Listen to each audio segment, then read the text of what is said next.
All right, good afternoon. July 21st, 2026 meeting of the Seattle City Council will come to order.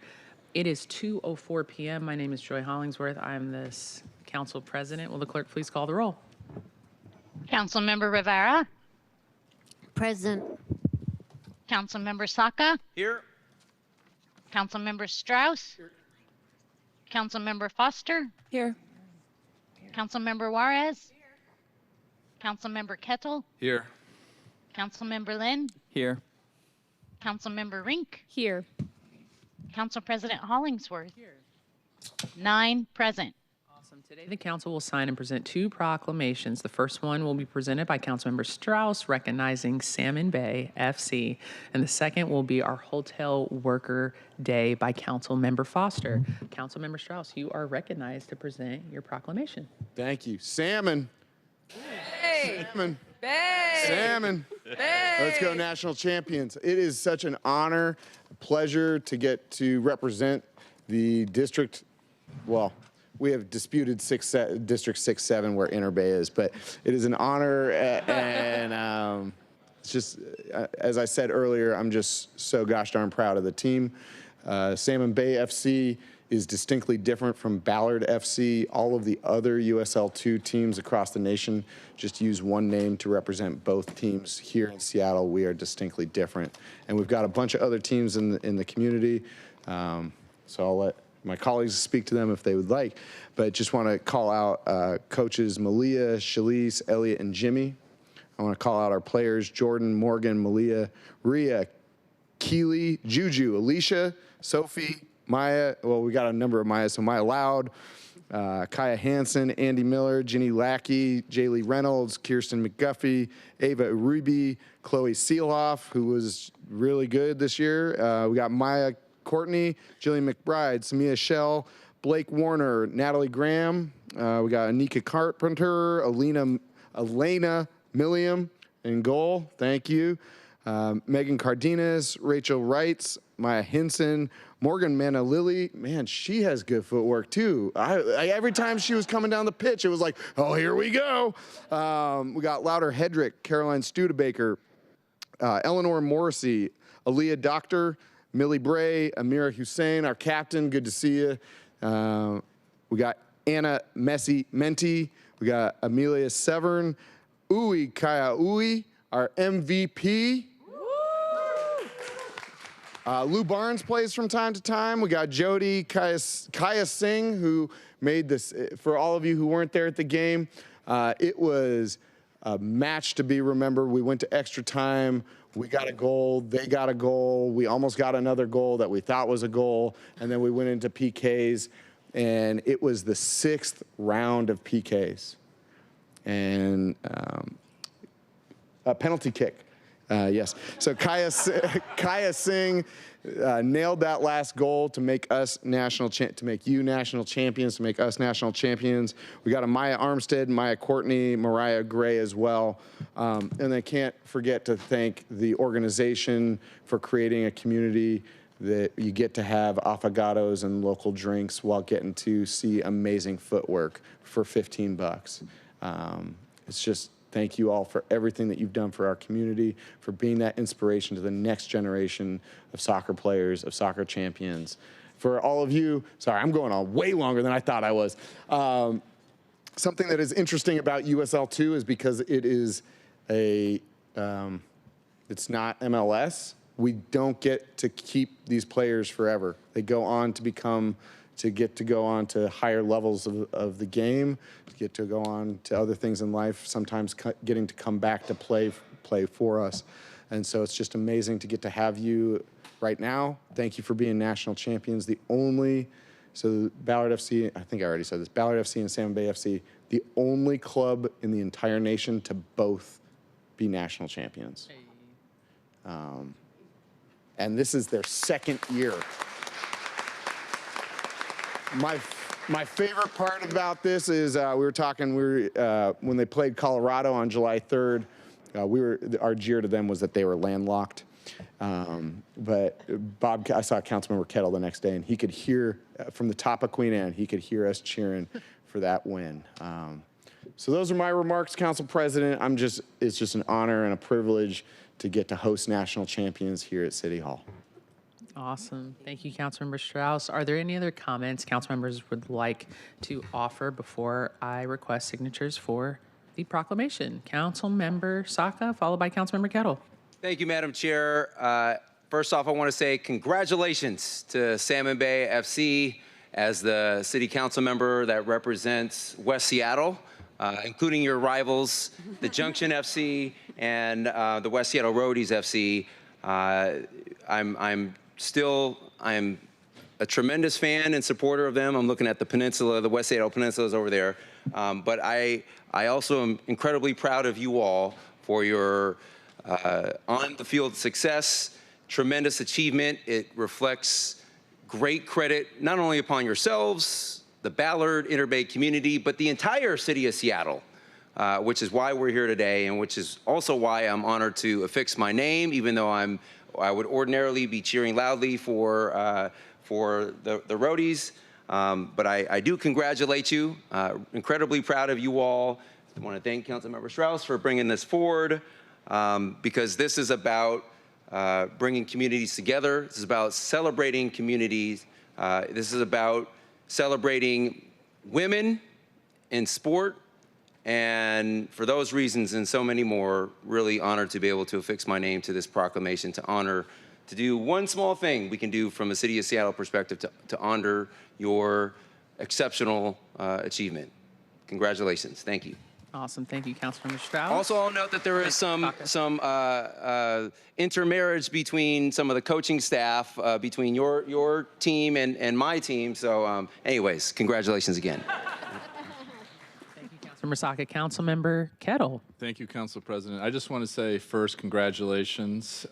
It is such an accomplishment, and you have such an example that you're setting for the girls to include a certain soon-to-be middle schooler in my home, and what you're doing there is so important for the girls and young women in our city and leading by example. And I just want to say thank you for that, for all the positive reasons and that the impacts on these girls and young women's lives is so important. And also, given that you play in District 7, which is also where the Seattle Storm have their performance center, we have a little women's sports focus there in the Dravis. So the Dravis Sports Center that we have there is so important, and that's something that we should lean into across the board, whether it's, like in my daughter's case, it's not just soccer, but lacrosse and basketball too. Really developing this, for the whole city, because it is a city asset, as the Storm are too. And so I just want to say thank you and congratulations, and fantastic job. Thank you. Awesome. Councilmember Foster. Thank you so much, Council President, and I will be brief with my remarks. I just want to say congratulations, champions. Oh my God, we're so excited. Yes, I can feel the energy, and I'm like, I could see the plaque from here. Very cool. I got a chance to go to one of your games with Councilmember Strauss. Thank you for inviting me, and just turned me into an instant fan. So thank you for everything that you do. Thank you for playing hard. Thank you for representing our city well. We're just so proud, and I'm totally just geeked out. And so thanks for joining us today so we can celebrate you. And thank you for bringing this forward, Councilmember Strauss. Thank you, Councilmember Foster. Councilmember Rivera. Thank you, Chair. I too want to add my note of congratulations. I have 2 daughters, and I just love you all are such role models for our girls and women in sports in the city, and even those that don't play sports, to see you all play and what you mean to girls and women in community, both in and out of sports, is really amazing. So thank you, Councilmember Strauss, for bringing them to Chambers today so that we could celebrate them. And again, congratulations. Awesome. Thank you, Councilmember Rivera. Are there any, Councilmember Strauss, back to you before we call the roll for signatures? Any closing comments?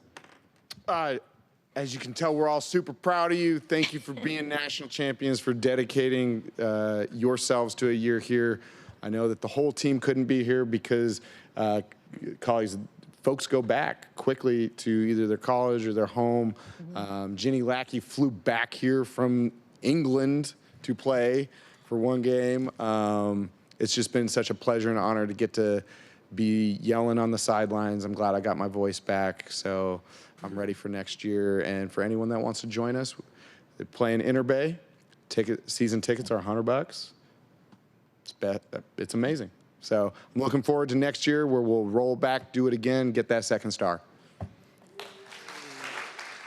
Awesome. All right, colleagues, can we call the roll? Who would like to sign the proclamation? Councilmember Rivera, Aye. Councilmember Saka, Councilmember Strauss, All right? Councilmember Foster, Yes. Councilmember Juarez, Aye. Councilmember Kettle, Aye. Councilmember Lynn, Yes. Councilmember Rink, Yes. Council President Hollingsworth. Yes.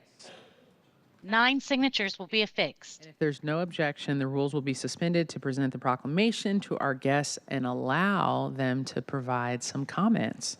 So hearing no objection, the rules are suspended. The proclamation will be presented to our guests and they'll provide comments.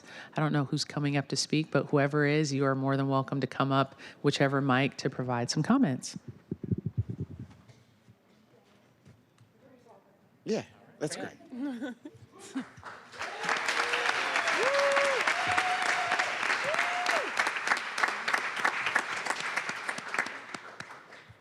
Can you hear me?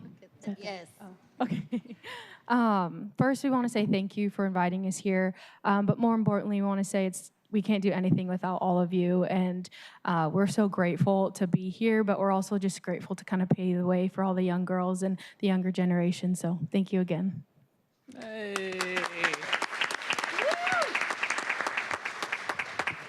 Anyone else want to say anything? No? Yeah?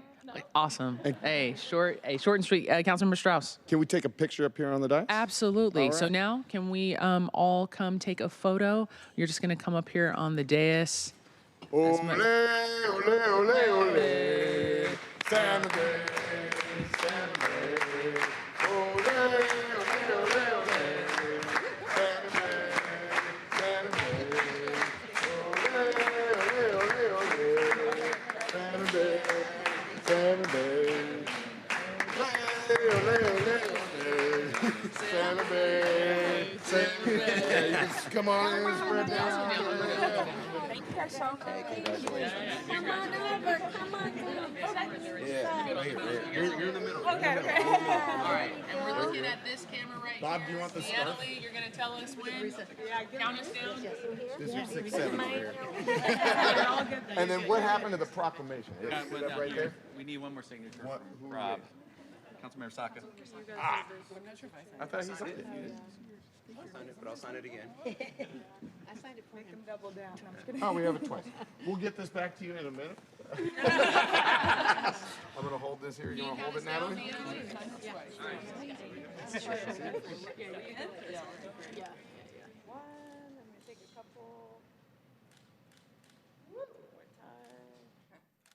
Okay, and then we want to give. Okay.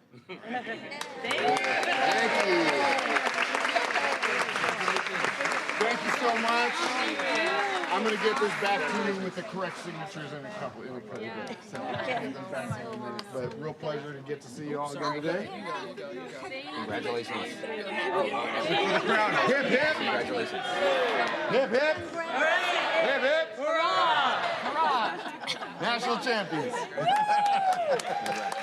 Absolutely. Great work. I like the salmon. I like the salmon. Love it. Thank you. Wow, pretty nice.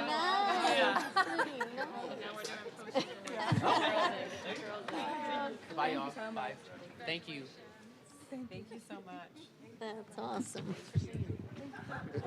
I like that. Ole, ole, ole, ole. Salmon Bay. So cool. Okay. Salmon Bay. They got a little pink and green. Y'all can be Salmon Bay. AKAs Salmon as well. colored pink. Okay, so Next, that was fun. Thank you, Salmon Bay. We are so grateful for y'all, and we're so, so proud as well, especially with our little girls seeing y'all play. It's just amazing. So we're so great. Okay, next, Councilmember Foster. We have a second proclamation today. You are recognized. Thank you so much, Council President. Yes, second proclamation. So I want to take a second to acknowledge the workers that are here in council chambers with us from Unite Here Local 8 and say thank you for being here and thank you for all that you do. Colleagues, I'm really excited to bring forward a proclamation proclaiming Hotel Worker Day in the city of Seattle to be today, July 21st. And I want to share why that's so important to us. We know that, and I'm looking at you all, we know that the workers who are in our hotels are the folks who make fantastic places for us to stay. They make welcoming places for our guests. They help make Seattle a place that can welcome people to visit our fantastic city. And we also know that those workers are many times immigrants or many times folks who are working a couple of jobs to make sure that they can have affordability here. And we wanted to have a moment to acknowledge the work that our hotel workers do to make Seattle such a fantastic city and to proclaim Hotel Worker Day in celebration of their work and their organizing and their steadfast contributions to our city. I've had the opportunity to meet and connect with Unite Here workers, and I see some folks here today who I've sat down with. I see some folks who I've had the pleasure of joining on the picket line, and what you do is really hard. And when you stand up for your rights and you organize, that's another version of hard work that mirrors the hard work you do in your day jobs. So I think it's really important that we take a second to acknowledge your work, your labor, and your organizing. And so I'm really excited to bring forth this proclamation today. I'll just share a couple of lines here, and colleagues, I would love your support and signature on this proclamation. I won't read all of it, I promise, I know, but just a little bit. So whereas Seattle City Council honors the immeasurable contributions of all hotel workers to our city and expresses its gratitude for their work, resilience, and leadership. Whereas Seattle has long recognized the essential labor of hotel workers, including through the passage and implementation of 4 hotel worker labor standards ordinances, protecting working conditions, safety, and improving access to medical care for those workers. Whereas workers at Embassy Suites have been on strike since June 18th, making tremendous personal sacrifices in pursuit of fair wages, stronger workplace protections, quality health care, and the dignity every worker deserves.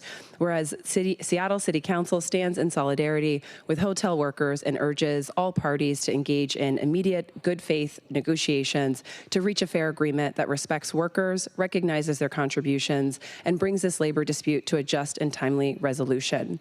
Whereas Seattle has a proud history of standing with workers and recognizing that when workers have the power to organize, bargain collectively, and earn a fair share of the prosperity they create, our entire city is stronger. Now, therefore, the mayor and the Seattle City Council proclaim July 21st, 2026 to be Hotel Worker Day. Yay.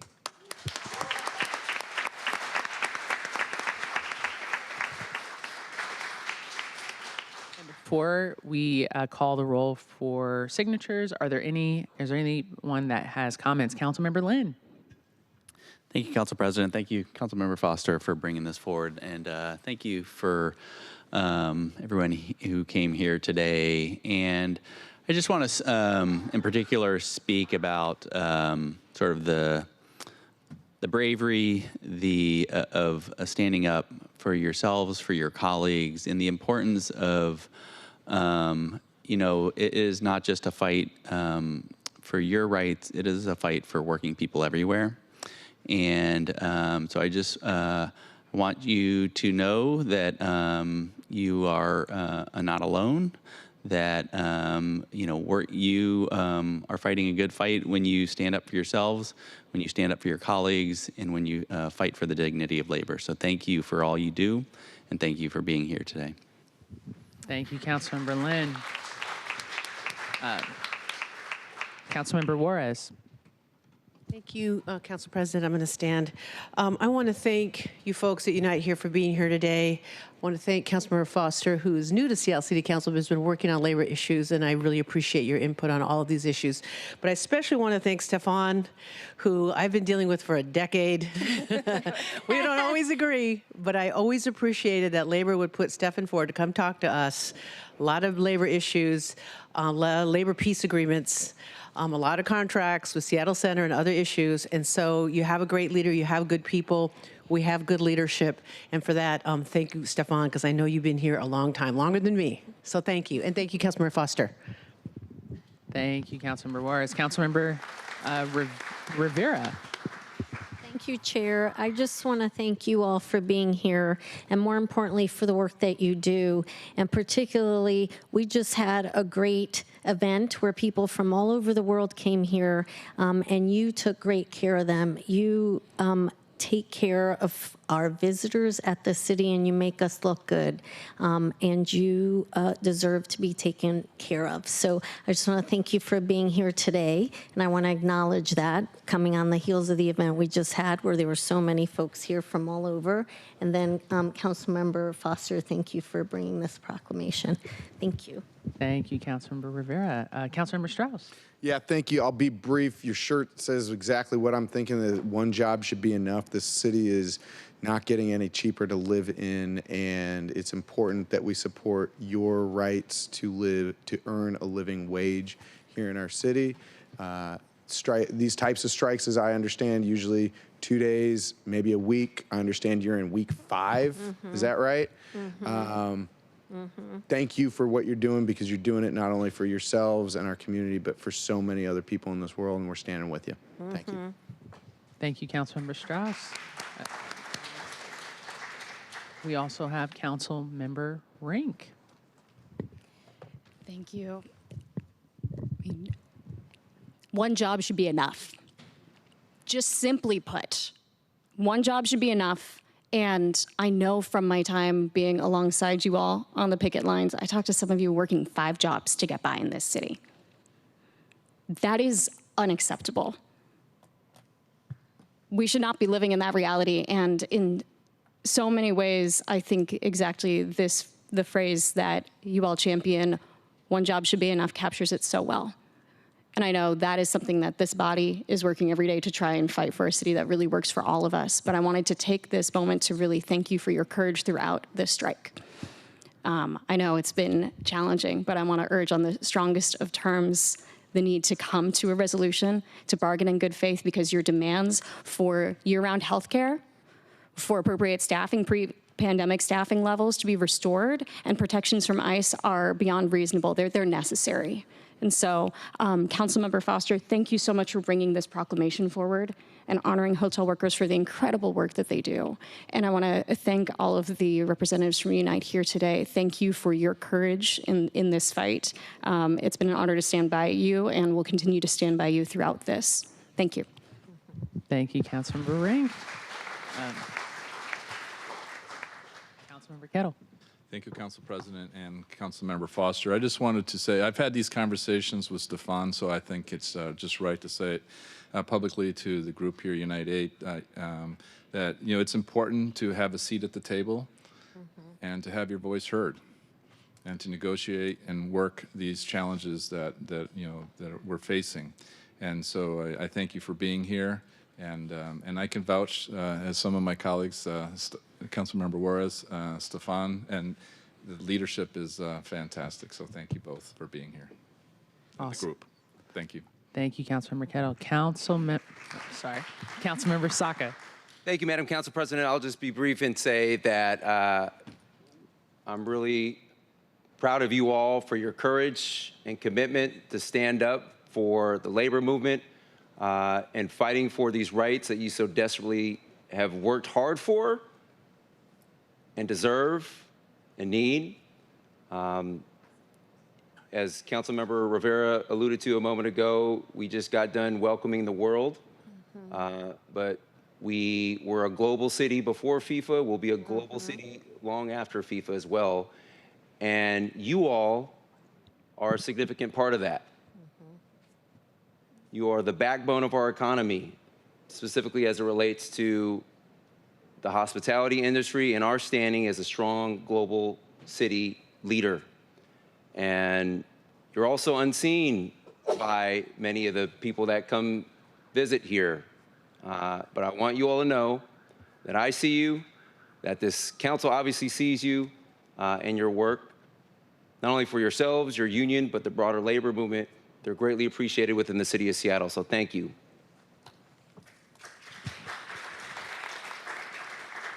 And I'll say my quick comments before I kick it back to you, Councilmember Foster, for closing words. Very grateful that you all are here. Agree with every single thing that my colleagues said. And for the record, everything that you all are asking for your job is the bare minimum.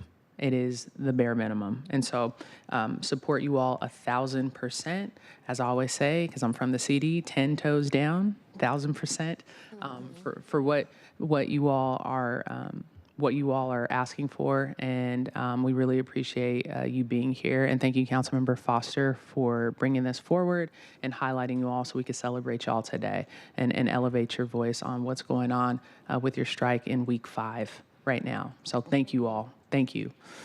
Next, Councilmember Foster, do you have any closing words? Yes, thank you so much, colleagues, for sharing all of that support. It really means a lot to me, so I appreciate that, and I'm sure it means a lot to the folks that are here today. I'll just say this, Councilmember Strauss already spoke to this. We think this may be the longest running hotel strike in Seattle history, and we want to stop making history in this way, and so we stand with you to do that, and thank you all for taking time out to be with us today. With that, I think I'll let the clerk call the roll. All right, you, awesome. colleagues. Well, you also have great leadership. I also like Stefan as well. All right.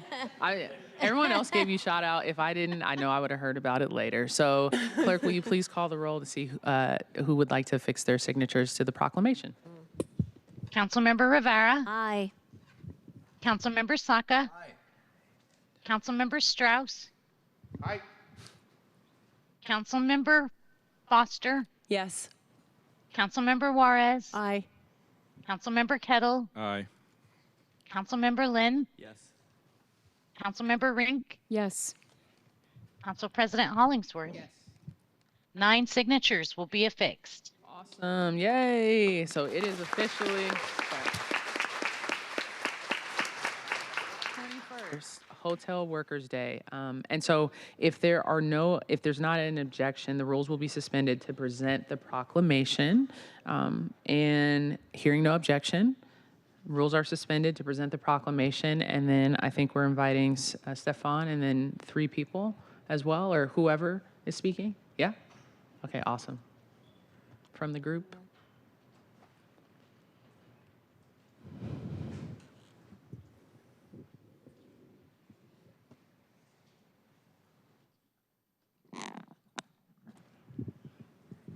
Well, good afternoon, City Council. I'm blushing a little bit, but thank you so much for recognizing the role of hotel workers in the success of Seattle's economy, in the success of Seattle's tourism sector, and in the success of our city as a community. Hotel work is hard work. Some of you have said it. Hotel housekeepers have higher injury rates than coal miners. No matter where you work in a hotel, you're on your feet, you're lifting, you're rushing, all to provide a good experience to the guests that come to our city. And hotel work has gotten much harder since the pandemic.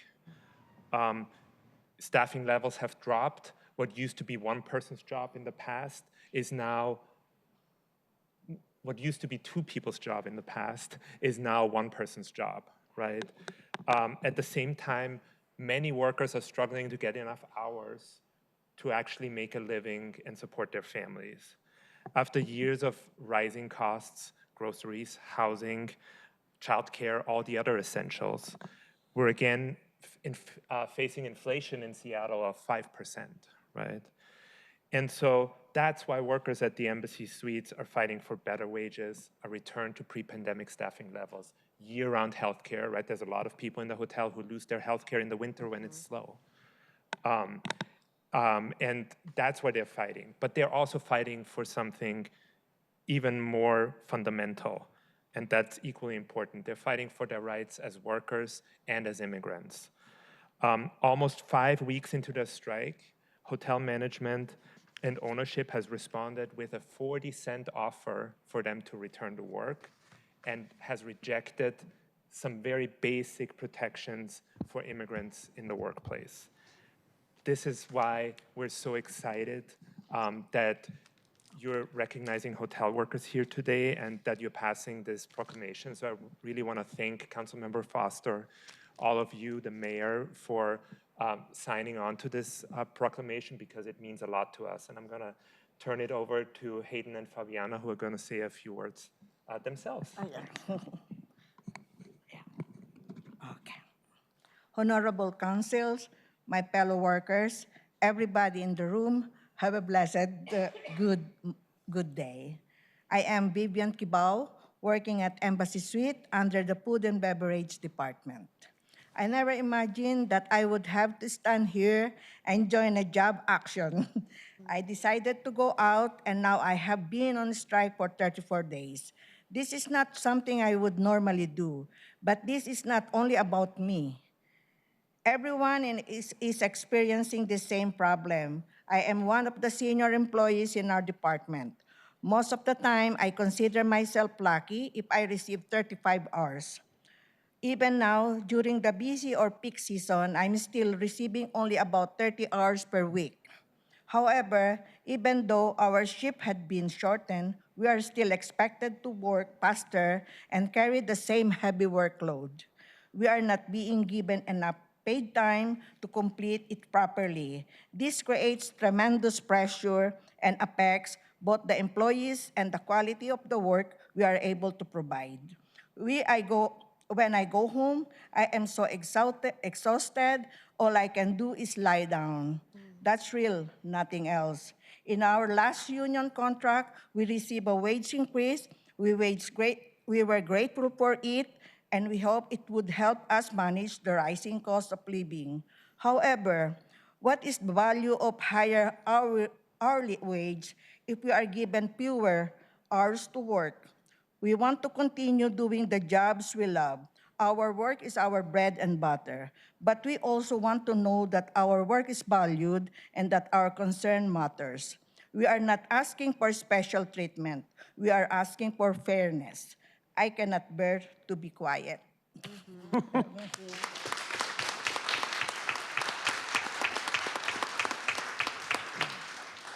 Thank you, Bobby. City Council, it's nice to see you today. Happy Hotel Workers Day. We've been on strike for 1 month now. It's been incredibly exhausting. I'm sure it's been incredibly exhausting for some of the residents near the hotel as well, who've had to deal with us at 7 in the morning every day, screaming into our megaphones, and we still plan on continuing to do that every day until this is resolved. We are really tired, obviously. Everybody's accounts are pretty much drained. I know that my savings account, I just pulled out the last of it this prior weekend. So, I mean, we're rocking with what we got now, you know?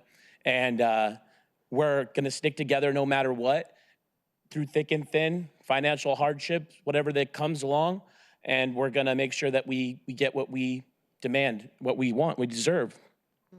The reason why we're doing this is obviously all of our demands, right? Better wages, healthcare year-round, making sure that we get our pre-pandemic staffing levels back up, getting more staff in the hotel. But there's something even more important, and there's a reason why some of the people didn't even come out to strike with us, and it's because of ICE. It's because of the way that the immigrant community in this country has been treated, and they want to make sure that things go smoothly. So some of them have been told by their immigration lawyers to actually not participate in the strike, to not use their voice because it could impact their immigration case. So that's why I'm using my voice right now to let you know that we're trying to make real change here for the people that work these jobs in this city, this country. And so that's why we won't give up until we get what we deserve. Thank you very much. Happy Hotel Workers Day.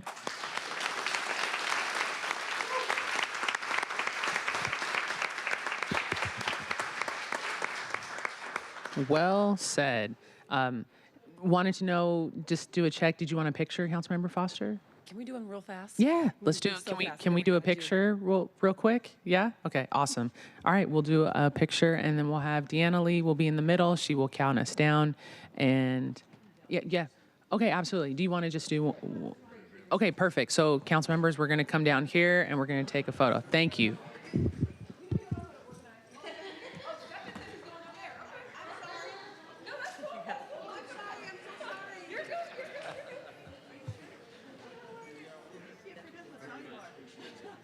Still growing. That's awesome. Pleasure. Thank you very much. Here, let's do like here in the middle, and then we'll hold this, and then we can have, just keep going. Yeah. Exactly. I would take off after this. This is going to be a long, boring meeting. And I don't wish that upon you. You're good. You're good. Thanks for being champions. We just come in a little bit more. Let's keep them. We can get a little window row situation. Yeah, stay in the Okay. All right. Hi, how are you? Short people up front.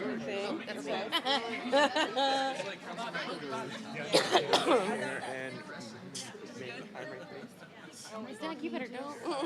How are we doing? Council members come this way. Okay. Or we have enough red shirts. Okay, great, fantastic. Okay, go ahead.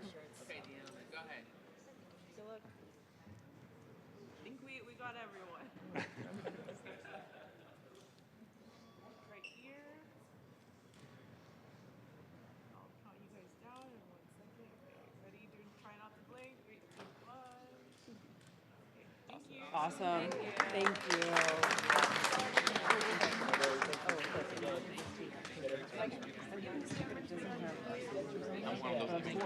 Thank you.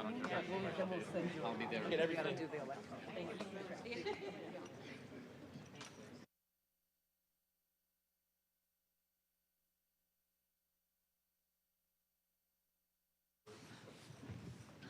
It's proclamation time.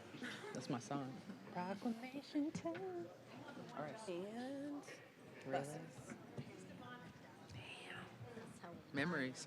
All right, now I want to thank everyone for their patience because now we're going to move right into public comment. All right, so colleagues, at this time, we're going to open up the hybrid public comment period. Public comment is limited to items on today's agenda, the introduction referral calendar, the council work program. The council cannot accept comments on quasi-judicial items on campaign-related matters as well.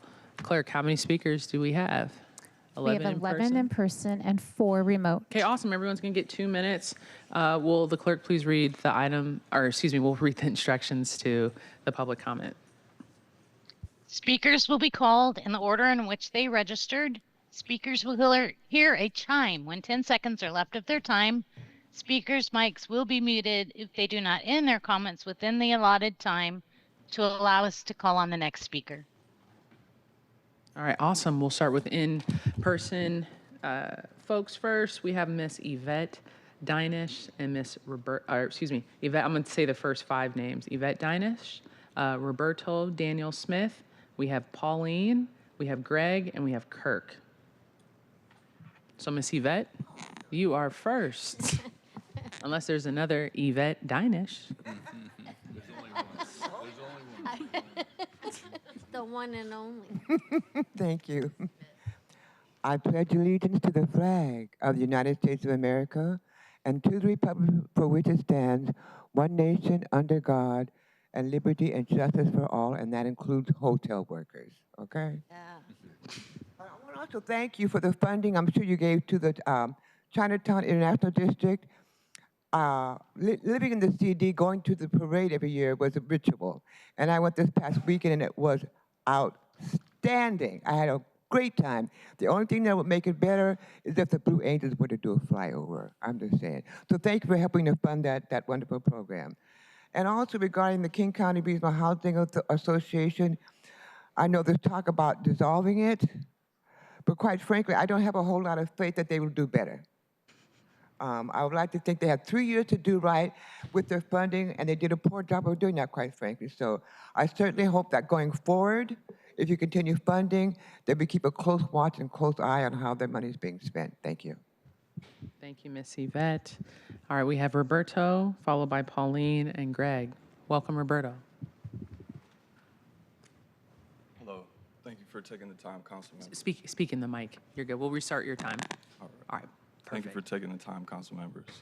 Wasn't sure how much time I was going to have to talk today, but I am speaking in regards to exiting a Superior Court case where my children have been taken from me through orders by a lawyer who has aimed to harass me. And I just feel like I needed to speak because if I did not speak, it would just continue. So I'm here today to say that I am seeking custody of my 2 children. I am new to the Seattle residence. I've lived here for 2 years. Since I've been here, I built a home, and I was actually kicked out of my home by members of government. And this has all happened all at one time. So it's been a difficult process for me, but I was always there for my children. My son is autistic. I went through speech therapy with him, and I was that advocate for him. I was an advocate for women's sports, and I actually moved here because of that, to support my ex-wife's dreams and pursue my dreams as well. And I've kind of just been, I was pro se in this dissolution, and I just feel like I was cornered, and then just pushed away from my children. And if I didn't speak, I feel like it would just happen again. I'm also here fighting for my daughter. I actually didn't know I was gonna have 2 minutes to speak, but that was the most important thing to me, is to make sure that I spoke out in regards to what was going on in my life. And I feel like if I did not speak about this matter, there's a lot more going on. If I did not speak about this matter, it will continue to happen. So thank you for taking the time to hear my voice. Thank you, Roberto. Thank you for being vulnerable today and speaking. Next, we have Pauline, followed by Greg, and then Kirk. Welcome, Ms. Pauline. Hi, I'm Pauline Van Sidis. I'm your famous transit fairy, and it seems like I'm the only one in Metro Gold. That's where the Transit Riders Union got the color 15 years ago. We looked at the buses, and they had a bright yellow stripe on them. So looks like I might be the only one representing. But I am committed to the Seattle area creating world-class transit. I really don't like it when my bus takes off before I'm fully seated down, because I stepped in a sidewalk hole about 11 years ago, and my foot still bothers me a lot. So I have trouble with balance, and it's probably because the bus is worried about being late, and there's not enough service. We need more service, so hopefully this measure will get passed here and the local, in the public realm too. And I am committed to definitely committed to helping Metro increase ridership too, because that will mean there'll be more revenue. And I want to support the small businesses. When I'm out cleaning, I think holistically, the whole community, not just the bus stops. And hoping that, especially with the small business, if they thrive, there will be more revenue, so that will help. Hopefully, it will encourage people to support this measure. And thank you very much. Thank you, Ms. Pauline. Next, we have Greg, followed by Kirk, then Clive. Welcome, Greg. President Hollingsworth and council members, I'm Greg Woodfield, president of ATU 587. I'm here representing around 4,300 union members in this area with living wage transit jobs who literally move this city. Our union appreciates and fully supports this bold transit measure that addresses Seattle residents' insatiable demand for more safe and reliable public transit, and that supports our members' jobs whose living wages feed directly back into this community. We want to thank Mayor Wilson for her vision, the council members for your thoughtful amendments, and your leadership in getting us here today to today's critical vote to not only protect Seattle's current public transit service levels, but to greatly expand them. We strongly believe that Seattle voters will vote to pass this measure, as they've done numerous times in the past. ATU 587, in coordination with a broad coalition of transit advocates, have your back on this. All we need is your yes vote today, hopefully unanimous, so that we can all roll up our sleeves and get to work on driving up the pro-transit vote, which will once again demonstrate Seattle's long and strong commitment to safe and reliable public transportation. Lastly, ATU 587 stands in solidarity with Unite Here Local 8 and their hotel worker strike for a living wage. Thank you. Thank you, Greg. Next, we have Kirk, followed by Clive. Welcome, Kirk. Good to see you. President Hollingsworth, members of the council, I'm Kirk Hovenkotter, Executive Director of Transportation Choices Coalition. I know you've heard a lot from me lately. I appreciate your time. Thank you for crafting a bold Seattle transit measure. This measure at 10 years and 0.3% is a measure that meets the moment and provides the affordable way for people to get around our expensive city. This will deliver fast, frequent, and affordable transit to places like Inter Bay Stadium to watch Salmon Bay FC. This measure will make life better for shift workers, late night workers, and hotel workers who earn their living here in Seattle. I want to thank Councilmember Saka for putting forth the 0.3% measure, and I want to thank the council for voting for a 10-year term that's going to keep Seattle a leader on transit for the next decade. The reason that the Seattle Transit Measure has been a success over the last 12 years is, and delivered better transit service for Seattle riders is thanks to the trust between the City of Seattle and Metro. This is a unique partnership. You don't see this in other cities across the country. I want to encourage us to keep that trust going, and maintaining that strong relationship starts here at this council. So let's get this done. Let's continue to trust the partnership that's gotten us to this point, and let's send this strong measure to voters this November. Let's pass a bold Seattle transit measure, and let's win this November. Thank you so much for your time, and let's go Salmon Bay FC. Thank you, Kirk. Next, we have Clive, followed by, is it Caesar? No? Yeah, you're after Clive, and then Keith, Jason, and Bennett. So we have Clive first, then Caesar. Council members, my name is Clive Hayward. I'm a Seattle resident and waterfront street performer. The waterfront enforcement system is broken, and the designated expression rules are unconstitutional as applied. On May 28th, 2025, Seattle City ESU officers assaulted and battered me, forced me out of a public space, and threatened handcuffs without reason. I filed complaints and public record requests, but the city has not produced a meaningful review, findings, or corrective actions.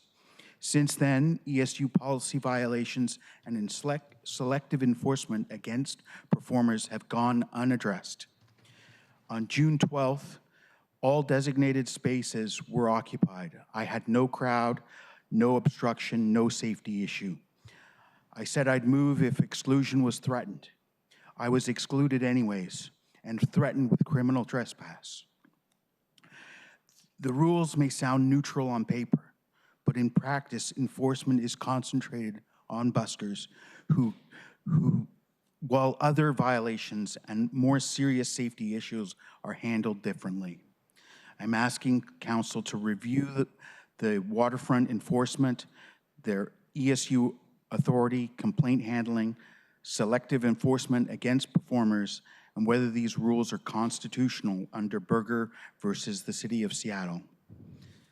As always, I put my email and my phone number there. You can talk to me about this. Thank you, Clive.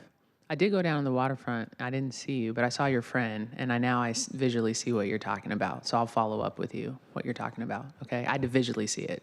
Okay, thank you, Clive. And I heard you're a magician. I heard you were good, by the way. Caesar.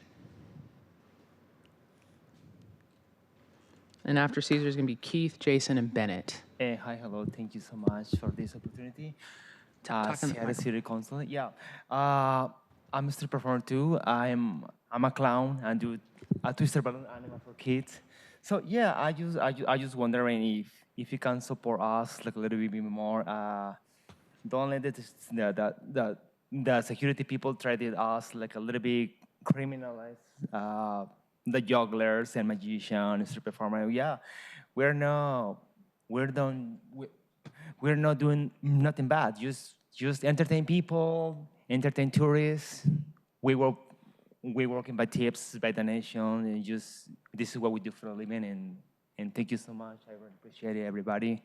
And well, okay, thank you. Thank you, Caesar. All right, next we have Keith, followed by Jason, and then Bennett, and then Sarah. Welcome, Keith.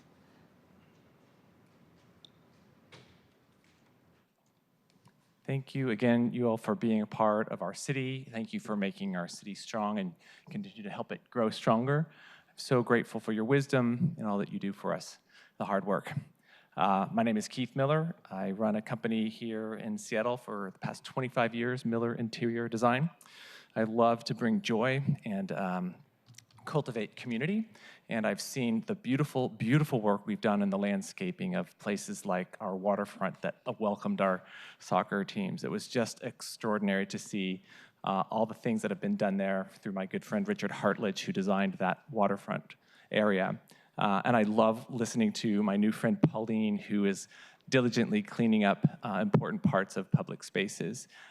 These dynamics from great to small are important aspects of bringing vitality to our city. And I fully believe in thriving, human thriving. And to thrive is beyond just, excuse me, I forgot my line, it's coming. Food, clothing, and shelter is survival. Thriving is with the addition of design and light and beauty. And that's my specialization. And I'm loving having opportunities to invite people to engage in memorable experiences for beauty. If you would mind perhaps saving the date of August 29th, which is a Saturday, anybody in the room, we are celebrating at Fritz Hedges Park with a pink sofa float regatta, where we're going to be celebrating ridiculous fun, bringing the family. There'll be ice cream, there'll be sidewalk, chalk art, face paint. If you look on to our website, which is hearthfoundation.info, that's hearthfoundation.info, you'll find events for our movement, Grassroots, where we're looking to support people who make beauty come to the natural world around us. Come and have fun, thanks. Thank you, Keith. That sounds like a fun party. All right, Jason, and then Bennett, Sarah. And then we will jump online. Jason, Bennett, Sarah, welcome. Good afternoon, Council. My name is Jason Lee. I co-lead Fix the Late, but I'm just here as myself today. But basically, just wanted to say thank you for passing out of committee the Seattle Transit Measure Renewal, and I'm really excited to have that pass again here, and I'm most excited to vote for it in November, and I'm sure there's a lot of people that share my share that excitement. And yeah, just wanted to, say again how important this is going to be for Seattle. You've heard countless times how expensive owning a car is. Even if you already own a car, just 1 or 2 extra trips on a bus every week, even every month, that can go a really long way in saving money. I'm really excited to pay my half of an additional $29 per year per household to get so much better transit service. And right before this, actually, one of my coworkers was asking about transit trips for his daughter, because she just started working in SLU, and I was looking through all the options that she had to kind of commute, and there weren't really any. So it was really exciting to share that, like, hey, you can change that in November. But yeah, just wanted to repeat everything that this has been shared before about how important this is to transit riders, and say thank you.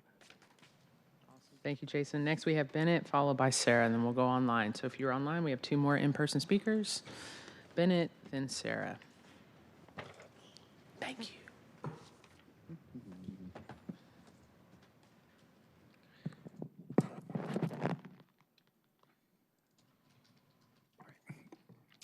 Good afternoon, Council. So I want to talk again about some of the incidents that have been happening at Cal Anderson Park, and you've had some other speakers that have talked to City Council about these as well, though they're not here this week. But it is true that there are some anti-trans activists that have been going to Cal Anderson Park, and some of the regulars at the park have been attacking them. Now, despite the fact that I'm firmly on the side of the pro-trans rights segment, I do think that the facts show that the regulars at the park have been the aggressors, and the people going there have been the victims. Now, I think some of them, they're probably being a little cute when they say, like, oh, I'm just going to the park, I want to hang out. I mean, they wear red hats and say things like, make common sense great again. And they may be hoping that someone attacks them, but that's not illegal, and it's not a legal defense if somebody does attack them. So here's one of the instances where an activist named Ari got attacked. Happens. Fucking there! Give me my fucking hat! You fucking scumbag! So he was, in fact, just walking and somebody attacked him. There was a claim about a different person at the same event where someone claimed that she had drawn a gun. This is the still of the frame of what had happened. You can't really see, even if I held it close, you wouldn't be able to see. But Ari said later, this person is just holding a white cell phone, that there was no instance where somebody drew a gun. And in fact, there was also a picture claiming that this was a clip that fell out of that weapon. Ari said that was his gun, that it just fell out because he has a legal concealed carry permit. Now, all of this, of course, leading up to the incident, Ryan was attacked the next day.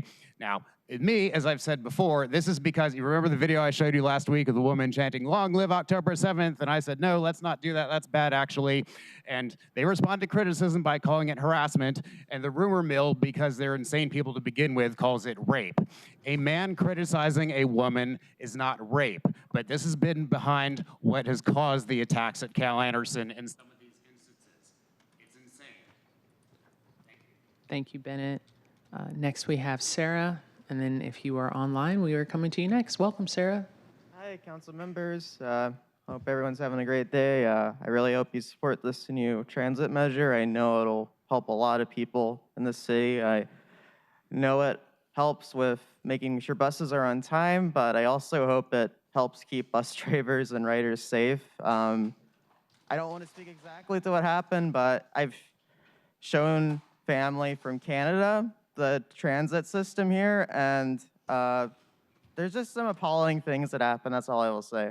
There's a lot of untreated symptoms of mental illness on display. I really wish there was something that could be done about that. I know one thing that could help possibly is looking at the contract that was signed with SPOG, which I know several on the council campaigned on not supporting if it did not work towards solving this issue. Like, there's articles about this, you can read online. And one incident today I actually noticed was there was an individual at Northwest Hospital. I only noticed because I was just leaving a medical procedure there. And there was an individual who was speaking to not the crisis team, not the care team, but the SPD hostage negotiation team, like a negotiator, that kind of person, because they were saying, unfortunately, we can't have the care team talk to this individual because, unfortunately, they're not allowed on private property. And I don't know how that makes things more safe if you're preventing the care team from being able to go on hospital property just to talk to an individual who obviously is needing their help with something, And I really think you guys should look at amending the SPOG contract or either just committing to providing some new form of crisis services to those people in need, because I think they really could use the help and it would do a lot for this city. Thank you. Thank you, Sarah. And now we're going to go online. We have Eric, followed by Magdalena, Rose, and then David Haynes. Eric, *6, unmute yourself.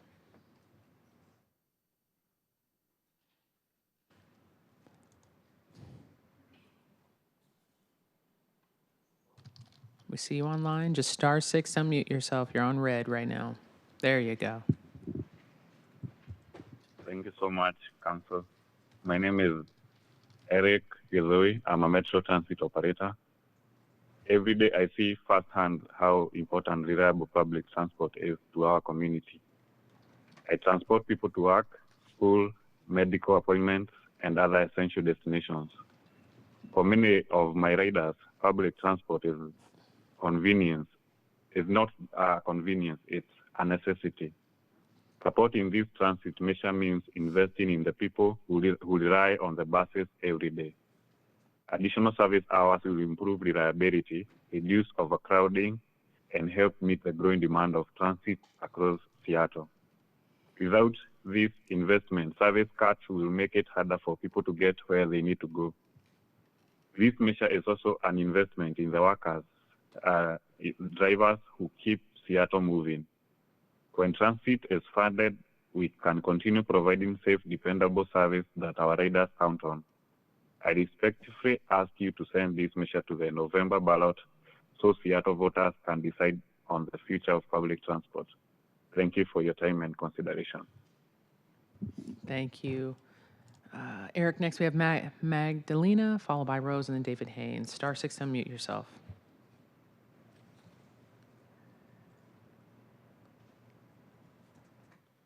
We see you, Star 6, Magdalena.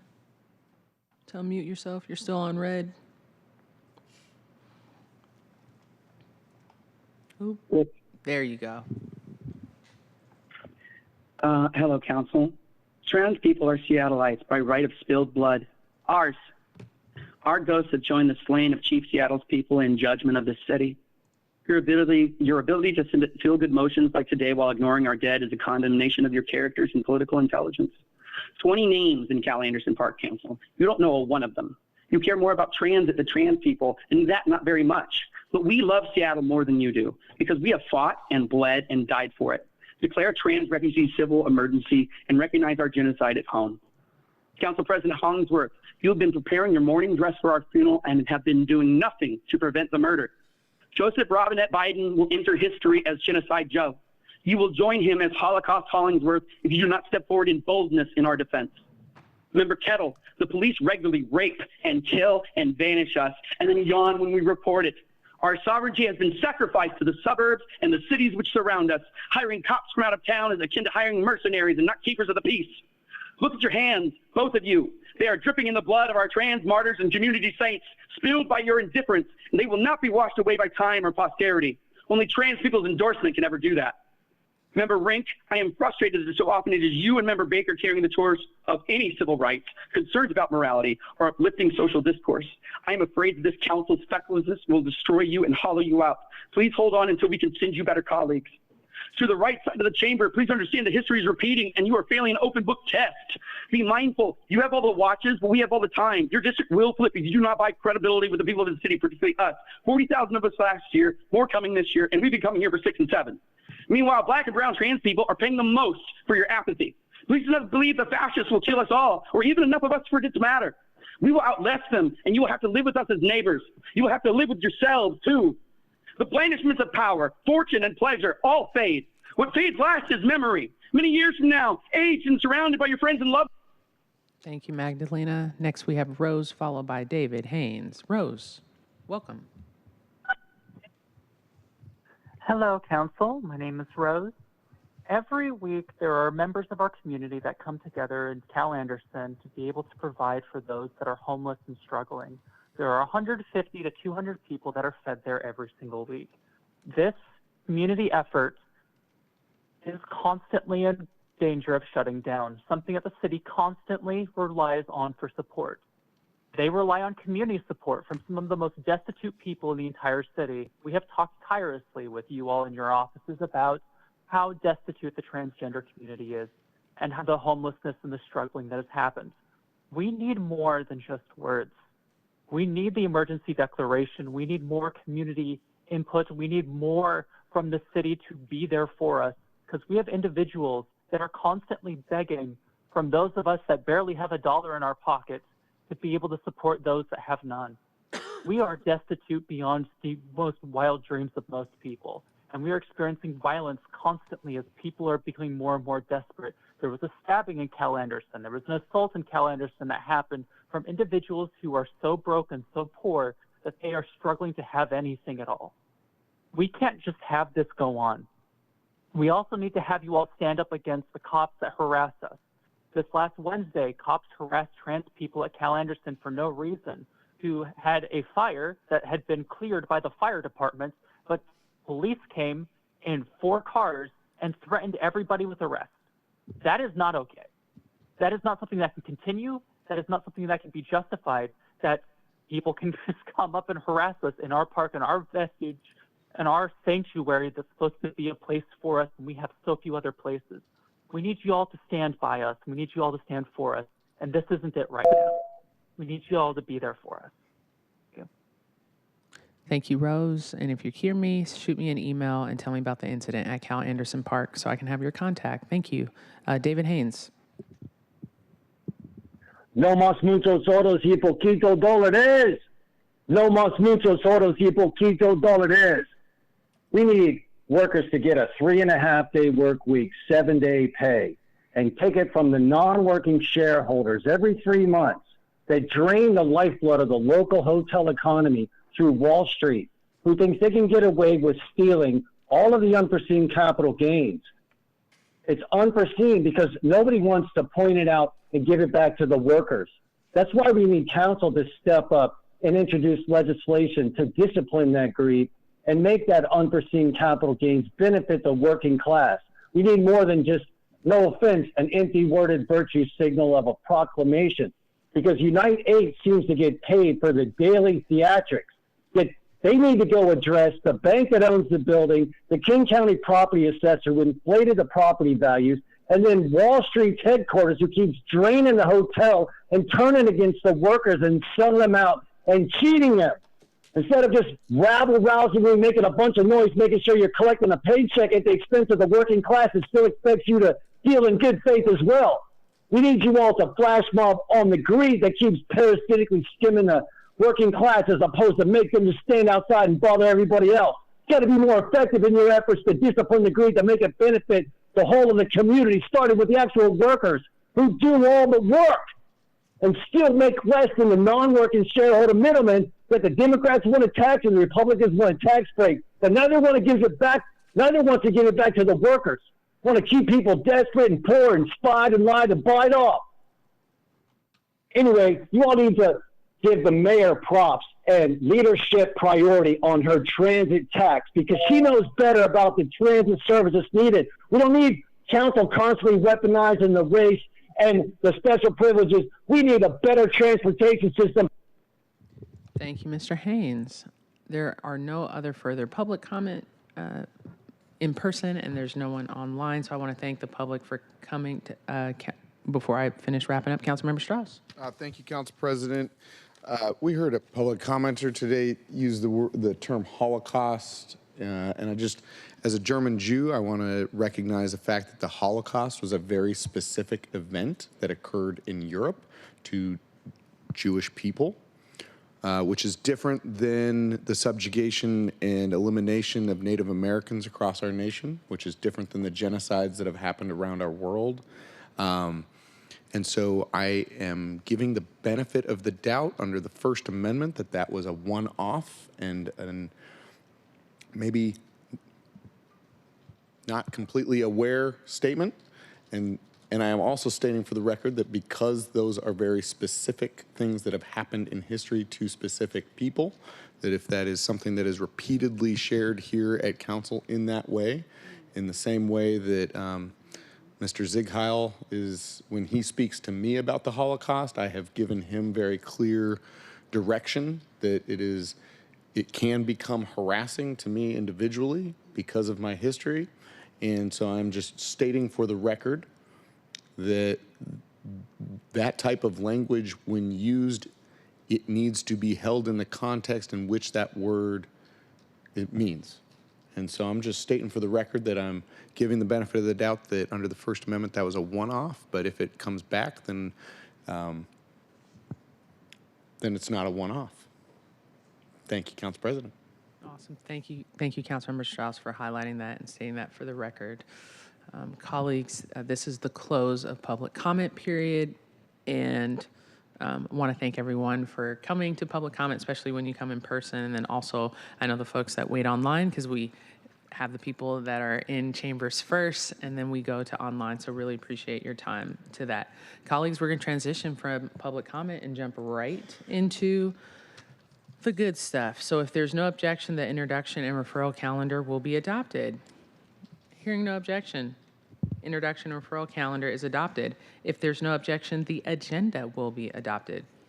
Hearing no objection, the agenda will be adopted. Now we're going to consider the proposed consent calendar. Items on the consent calendar include minutes of July 14, 2026, Council Bill 121255, payment of the bills, and 2 bills from the Parks and City Light Committee. Are there any items council members would like to remove from today's consent calendar? Hearing none, I move to adopt the consent calendar. Will someone please give me a say? Hey, I didn't even have to ask. Councilmember Lynn. Thank you. I saw Councilmember Lynn grabbing his microphone, really eager. Thank you. So no items have been removed. So I move to adopt the consent count. Oh, we already did that. Okay. So it's been moved and second. Will the clerk please call the roll? Councilmember Rivera. Aye. Councilmember Saka. Aye. Councilmember Strauss. Councilmember Foster. Yes. Councilmember Juarez. Aye. Councilmember Kettle. Aye. Councilmember Lynn. Yes. Councilmember Rink. Yes. Council President Hollingsworth. Yes. 9 in favor, none opposed. Awesome. The consent calendar is adopted. Will the clerk please affix my signature to the minutes and legislation on my behalf? Will the clerk please read item number 1 into the record? The report of the Select Committee on Seattle Transportation Benefit District, Agenda Item 1, Council Bill 121226, an ordinance related to the sales and use tax, providing for the submission to qualified electors of the city at an election to be held on November 3rd, 2026, a proposition to collect a sales and use tax to fund transit and related transportation programs in Seattle. The committee recommends the bill passes amended. Councilmember Saka, Chair of the committee, you are recognized to give the committee report. Thank you, Madam Council President. Colleagues, I'll make some more, slightly more fulsome comments towards the end there after we have a number of amendments to get through. But I'll just say and kind of orient us here, we all unanimously passed this out of committee last week. Really appreciate the hard work that went into that. Appreciate members of the community who showed up and shared their feedback, and that feedback definitely guided this proposal. Soon it's the voters' turn, but we also have some amendments to get through as well. So with that said, I move to amend council, I think 4 amendments total, right? Yeah. I move to amend the bill as presented on amendment number A. Second. It's been moved and second to adopt Amendment A. Councilmember Saka, you're recognized to address your amendment. Thank you, Madam Council President. Amendment A. So, colleagues, what Amendment A does is it modifies the dates of the various reporting obligations that is included in this legislation.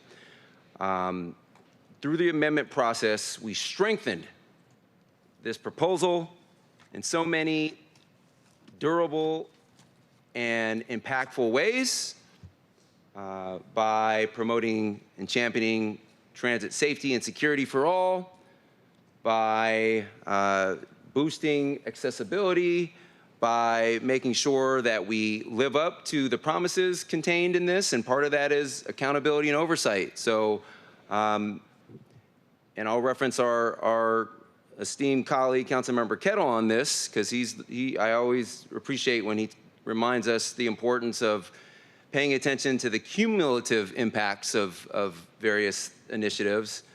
All of those terrific reporting obligations and oversight and accountability provisions in and of themselves, individually impactful, and the original deadlines included in those, probably doable. But now when we start, collecting or considering the cumulative collective impacts of all of these various reporting obligations, we want to make sure that we're setting the departments up for success, and we want to make sure that the quality of the output of those reports and those deliverables is good and effective as well, and helpful to guide future potential decisions. It's a lot of words to say this is basically just a good governance, oversight, and accountability provision to make sure that we effectively collaborate with our governing partners in the King County Metro, SDOT as well. Proud that my office worked closely with both SDOT and King County Metro to come up with what we believe are more reasonable, but also ambitious goals on these various reporting obligations. And so for those reasons, ask for your support. Thank you. Awesome. Thank you, Councilmember Saka. Is there any other comments on Amendment A? Seeing none, will the clerk please, do you have any final thoughts? Okay, awesome. Will the clerk please call the roll on the adoption of Amendment A? Councilmember Rivera. Aye. Councilmember Saka. Aye. Councilmember Strauss. Aye. Councilmember Foster. Excuse me, Councilmember Foster. Sorry. Yes. Thank you. Councilmember Juarez. Aye. Councilmember Kettle. Aye. Councilmember Lynn. Yes. Councilmember Rink. Yes. Council President Hollingsworth. Yes. 9 in favor, none opposed. Motion carries. Amendment A is adopted. Colleagues, I move to amend Council Bill 121-226 as presented on Amendment B. Second. Thank you. It's been moved and second to adopt Amendment B. As sponsor, I will address it really quick. Colleagues, I removed this amendment from the chair's package on the 15th. In a meeting, I shared my intention to make a minor change to the amendment, which I did, which was the date. So today I'm bringing forth this amendment to a new reporting date. The original amendment reporting deadline was March 30th, 2027. I've changed this date to March 31st, 2028, after receiving feedback from SDOT that more time is needed to study opportunities to expand the transit access program. So, and want to thank, there were two, I think I had more sponsors. Thank you, Councilmember Rink and Councilmember Rivera. I don't know who else was a co-sponsor, but thank you. Sorry. One of my favorite council members, Councilmember Kettle, one of my favorite. Are there any comments on Amendment B? Okay. Well, thank you, colleagues. Will the clerk please call the roll? Councilmember Rivera. Aye. Councilmember Saka. Councilmember Strauss. Councilmember Foster. Yes. Councilmember Juarez. Councilmember Kettle. Aye. Councilmember Lynn. Yes. Councilmember Rink. Yes. Council President Hollingsworth. 9 in favor, none opposed. Motion carries. Amendment B is adopted. He's my favorite council member from District 7. Councilmember Rivera, you are recognized to move your amendment. Thank you, Chair. I move to amend Council Bill 121-226 as presented on Amendment C. Second. It's been moved and second to adopt Amendment C. Councilmember Rivera, you're recognized to address it. Thank you, Chair. Colleagues, I withdrew this amendment last week to actually expand it. The purpose of the amendment is to ask SDOT to study the routes that are near all Seattle public middle schools, high schools, and community centers. We know that there's been overcrowding on buses that are near those schools. Middle schools and high schools do not have yellow bus service the way elementary schools do, and so our middle schoolers and our high schoolers rely on bus service in the same way that our workers do to get to and from school. They're often late to school because the buses are overcrowded, and so they the bus either stops and not very many folks can get on, including kids and workers, or they don't stop altogether because there just isn't enough room. So want to make sure that throughout the city, where there are public middle schools and high schools, and community centers, because the kids go there to take classes and after-school programming, we want to make sure that we're providing robust bus service for our students, and this is the purpose of this amendment. I want to acknowledge Metro because they have reached out to me to let me know that a lot of the information contained in here, they actually is accessible to SDOT, so it's a matter of SDOT, it's putting our intent that we want SDOT to retrieve that information, and then as they're looking at service hours and adding service hours, that they're looking at near the middle schools and public schools and community centers in support of our students across the city. Awesome. Thank you, Thank Councilmember you. Rivera. Fully, wholly support this amendment. Are there any other comments regarding Amendment C? Okay, will the clerk please? Oh, sorry, Councilmember Saka. My bad. Thank you, Madam Council President. Just want to thank Councilmember Rivera for bringing this forward and being very thoughtful and deliberative about the best, most optimal approach to achieve our shared goals here, and also, making sure we're doing right by your constituents in District 4. They need a measure that they can feel good about too. And so, in any event, just want to say I appreciate you, Councilmember Rivera, and your leadership for bringing this forward and modifying it in such a way where it has system-wide benefits. Thank you. Awesome. Thank you, Councilmember Saka. Are there any other Oh, sorry, Councilmember Rink. My bad. Thank you, Council President Hollingsworth. I appreciate this amendment coming forward to discussion today, and thank you, Councilmember Rivera, for bringing it forward. I will note I will not be supporting this amendment today. STM, for the most part, is intended to supplement our weekend and evening service during times that King County Metro isn't already prioritizing. And as was noted and was also brought to my office's attention, much of the information requested here, this would be some redundant reporting. And so I know that King County Metro continues to collaborate with all of our offices and provide a lot of information accessible to the public. And so for the purposes of not creating additional reporting requirements for information that is already accessible to the public, I will not be supporting today. Thank you. Thank you, Councilmember Rink. Are there any other comments regarding Amendment C?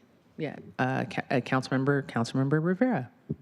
Thank you, Chair. Want to say a couple things. One is originally folks in my districts, since I've actually been here, I've heard from parents of students in public schools where this overcrowding has happened. And then, of course, last week when I was thinking through the amendments, it really isn't just D4, it's across the city, all public school students. So I wanted to make sure that we were supporting all the students across the city, which is why I amended my own amendment. I will say in response to Councilmember Rink, thank you for bringing up your concerns. I will say that just because Metro does the reporting doesn't mean that SDOT is looking at it. So this really lays down our intent to SDOT, which I don't think that they would have an issue with, but that we're really putting, letting them know that we really want them to look at those reports as they are looking at which transit they will be adding service, transit routes they'll be adding service hours to. And I will say that this particularly occurs during rush hour in the morning and in the late afternoon. So I think it is prudent for SDOT to be looking at the reports and for us to tell SDOT that we expect them to do so as they are allocating those additional service hours. So I don't think this is a duplication of efforts. This is actually asking SDOT to go ahead and retrieve that those numbers from Metro as they're putting together their service hours, their plan for service hours under this plan. Thank you, Chair. Thank you, Councilmember Rivera. That was the final comments on Amendment C. So we will go ahead and will the clerk please call the roll? Councilmember Rivera. Aye. Councilmember Saka. Aye. Councilmember Strauss. Aye. Councilmember Foster. Yes. Councilmember Juarez. Aye. Councilmember Kettle. Aye. Councilmember Lynn. No. Councilmember Rink. No. Council President Hollingsworth. Yes. 7 in favor, 2 opposed. Motion carries and Amendment C is adopted. Councilmember Saka, you're recognized to move your amendment. Thank you, Madam Council President. I move to amend the bill as presented on Amendment number D, version 1. It's been moved and second to adopt Amendment D. Councilmember Saka. Thank you, Madam Council President. So colleagues, this amendment builds upon previous amendment from Councilmember Rivera as it relates to some of the enhanced accountability, oversight features as well. We recall we both included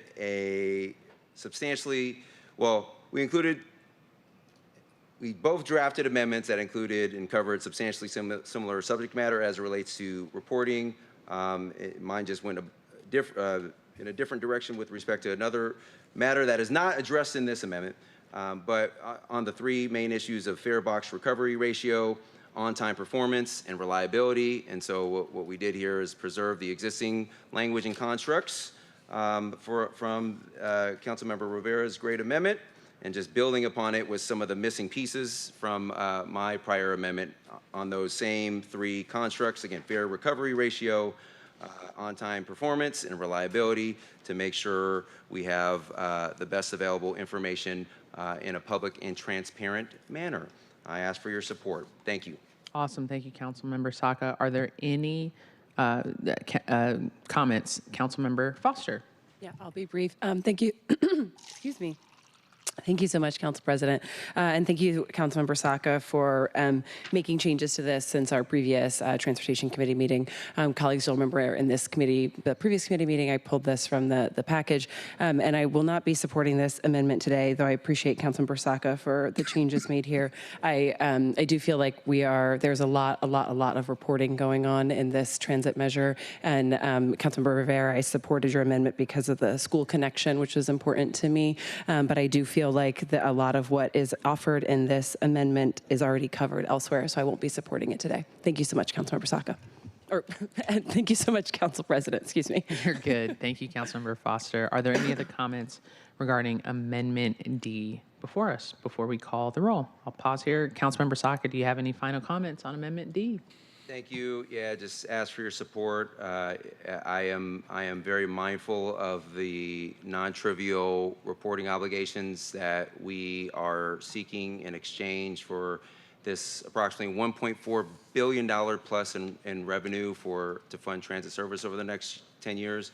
Totally mindful of that. I also think it's a fair deal for all parties involved, and I think the tax-paying public deserves it. And I also believe we're going about it the right way in terms of being collaborative with not only SDOT, but in many cases the party that they're going to be seeking some of this information and data from, King County Metro. We're been very collaborative. Ergo, my earlier amendment, revise the dates to be more collaborative, again, ambitious, but realistic as well. So, but I appreciate that feedback, and I still ask for your support. Thank you. Awesome. Thank you, And why is it so dark in here? I asked for the lights to be turned down. Thank you. I was actually going to say the same I thing. asked for the Councilmember Wars lights. wanted to Thank put us to sleep, so she put Oh. Okay. So thank you, Councilmember Saka. We will get the lights adjusted. Colleagues, no worries. Will the clerk please call the roll on Amendment D? Councilmember Rivera. Councilmember Saka. Aye. Councilmember Strauss. Councilmember Foster. No. Councilmember Juarez. Aye. Councilmember Kettle. Aye. Councilmember Lynn. No. Councilmember Rink. No. Council President Hollingsworth. Yes. Motion. Oh, go ahead. 5 in favor, 4 opposed. I was going to do your job. Sorry, Jody. Motion carries. Amendment D is adopted. Okay, colleagues. Are there any other final words on the bill as amended? I will open it up to other folks, and then Councilmember Saka, you'll go last as the sponsor. Is that okay? Awesome. Councilmember Strauss? Seattleites love transit. We depend on transit, and we will buy as many transit hours from Metro as they will provide us. As I said earlier on, I would add a VLF to this if I thought Metro could deliver next year. I'm just very proud of our city. I'm proud of ATU and all of your drivers. We celebrated Salmon Bay today. And after that game, we had a packed bus full of Salmon Bay fans. And I think the bus driver got a little scared. But we chanted, thank you, bus driver, as we were getting off, because everyone around this city appreciates the work that you and your union brothers and sisters do for us. And I'm excited to send this to the ballot with 75% of this measure that is dedicated to transit and making sure that we've linked up our zoning growth along with our transit growth. So appreciate all of you colleagues, and I'm just really excited to catch the bus. Awesome. Thank you, Councilmember Strauss. Councilmember Kettle, followed by Councilmember Lynn. Thank you, Council President. I just want to say it's incredibly important to have strong public transit that's efficient, that's effective, and importantly, yes, safe. And yes, I support public transit. But I'd add, we need to also be mindful of the affordability effects of city plus county and state actions impacting property taxes, sales taxes, and utility rates. And finally, good governance demands that we engage with SDOT, with King County Metro on the issues raised in the many amendments, along with ensuring promised transit hours will be delivered. And I'm very happy to have Mr. Woodfill here in ATU because I think he'll get the job done. So thank you, and colleagues, I will be supporting this measure. Awesome. Thank you, Councilmember Kettle. Councilmember Lynn, followed by Councilmember Foster. Thank you, colleagues, and thank you to all the members of the public, to our bus drivers, to everyone who has engaged in this process. Thank you to the mayor's office for kicking us off with a bold proposal. Recently the mayor did an op-ed about reflecting on what an incredible experience we had hosting the World Cup. And in her op-ed, she said, "Cities are humanity's greatest invention, where opportunity, creativity, culture, and democracy come together." And, and as I think about what made Seattle stand out as an incredible city was, our transit, which allows us to have incredible pedestrian spaces, right? Places like the waterfront, Pike Place, Seattle Center, Pioneer Square, CID. Incredible pedestrian spaces are only possible with good transit. Good transit is the lifeblood of a world-class city. And, that's a city that I want to be a part of. That's a city that I want to live in. And so it is how we can address our climate goals. It is how we can address our affordability goals. And I just want to make one last point is, I don't know if anybody was watching sort of the final of the World Cup, but you would see these images of the field just surrounded by parking lots. Tens and tens of thousands of parking spaces. And, as visitors came here to celebrate our city, again, people spoke about our wonderful neighborhoods, our wonderful pedestrian spaces. I didn't hear anyone saying, gosh, what was great about Seattle was the endless parking lots. What was great about Seattle was the endless highways. That is not what makes a city great. Again, wonderful transit is what's going to get us there. And again, super excited to support this measure. Thank you. Awesome. Thank you, Councilmember Lynn. Councilmember Foster, followed by Councilmember Rivera.